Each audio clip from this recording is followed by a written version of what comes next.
PSL থেকে দেশে ফিরতে শুরু করেছেন ক্রিকেটাররা। রবিবার ভোরে দেশে এসেছেন 4 জন ক্রিকেটার। নিউজিল্যান্ডের বিপক্ষে ওয়ানডে দলে থাকা মুস্তাফিজুর রহমান, রিশাদ হোসেন আর তানজিদ হাসান তামিমের সঙ্গে ফিরেছেন পারভেজ হোসেন ইমন। 25 তারিখ পর্যন্ত ইমনের এনওসি দেয়া থাকলেও কাঁধের ইনজুরিতে পড়ে এবারের মতো পিএসএল যাত্রা শেষ হয়েছে জাতীয় দলের এই তারকা ব্যাটারের। তবে ওয়ানডে স্কোয়াডে থাকা বাকি 2 ক্রিকেটার নাহিদ রানা আর শরীফুল ইসলাম একদিন করে বেশি ছুটি পাচ্ছেন। পেশোয়ার জালমির বিশেষ অনুরোধে তাদের ছুটি বাড়ানো হয়েছে। আগামীকাল সোমবার শেষ ম্যাচ খেলে মঙ্গলবার দেশে ফেরার কথা রয়েছে এই 2 পেসারের।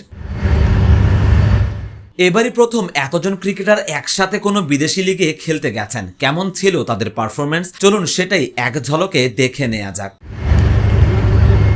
এবারের পিএসএল এ সবচেয়ে বেশি আলো কেড়েছেন পেসার নাহিদ রানা। পেশোয়ার জালমের হয়ে 3 ম্যাচে 5 উইকেট নিয়ে এই পেসার গতির ঝড়ে কাঁপিয়ে দিয়েছেন ব্যাটারদের। বিশেষ করে করাচি কিংসের বিপক্ষে 4 ওভারে মাত্র 7 রান খরচ করে 3 উইকেট নিয়ে সেই স্পেলটি ছিল আসরেরই অন্যতম সেরা। গতির পাশাপাশি নিখুঁত বাউন্সারের প্রতিপক্ষের ব্যাটারদের রীতিমতো ভরকে দিয়েছেন নাহিদ রানা। তার এমন বিধ্বংসী রূপ দেখেই কিনা পেশোয়ার জালমি কর্তৃপক্ষ বিসিবির কাছে অনুরোধ জানিয়েছে একদিন বাড়তি ছুটির জন্য। রানার মতো শরীফুল ইসলামও এবারই প্রথম খেলেছেন পাকিস্তানের এই ফ্রাঞ্চাইজি লিগে। তিনিও ছিলেন পেশোয়ার জালমির ডেরায়। 4 ম্যাচে 8.36 ইকোনমিতে নিয়েছেন 2 উইকেট।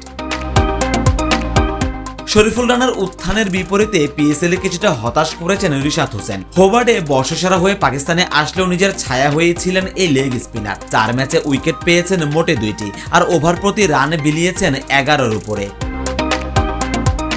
অন্যদিকে ফর্মের তুঙ্গে থাকা তানজিদ হাসান তামিমের পিএসএল কেটেছে ড্রেসিং রুমে বসেই। পেশোয়ার জালমিতে রানা ও শরীফুল নিয়মিত একাদশের সুযোগ পেলেও কোনো ম্যাচ খেলার সুযোগ হয়নি এই ওপেনারের। বিদেশের লিগে এমন সুযোগ না পাওয়া তামিমের জন্য নিশ্চিতভাবেই বড় আক্ষেপের। লাহোর কালান্দার্সের হয়ে মুস্তাফিজুর রহমান বরাবরের মতোই ছিলেন ধারাবাহিক। 6 ম্যাচে 7.17 ইকোনমিতে তুলেছেন 6 উইকেট। নিজের করা 102টি বলের মধ্যে 30টি বলেই কোনো রান নিতে পারেনি ব্যাটাররা। সেই সাথে প্রথম বোলার হিসেবে টি-20তে 3000 ডটের রেকর্ডও গড়েছেন কাটার মাস্টার। অন্যদিকে পারভেজ হোসেন ইমনের শুরুটা দারুণ হলেও শেষটা হয়েছে বিষাদময়। কাঁধের চোটের কারণে টুর্নামেন্টের মাঝপথে ছিটকে যেতে হয়েছে ইমনকে। তবে দেশে ফেরার আগে 3 ইনিংসে 161 স্ট্রাইক রেটে 71 রান করে নিজের সামর্থ্যের প্রমাণ দিয়ে রেখেছেন এই বাঁহাতি ব্যাটার। বিশেষ করে মুলতান সুলতানসের বিপক্ষে তার 19 বলে 45 রানের ঝোড়ো ইনিংসটি ইমনকে চিনিয়েছে আলাদা করেই।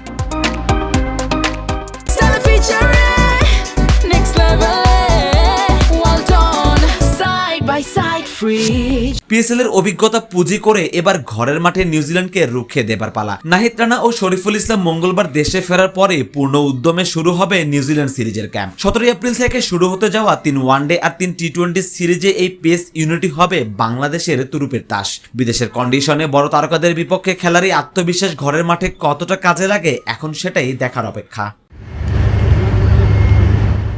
সারওয়ার সেতু, ক্রিকেট 97।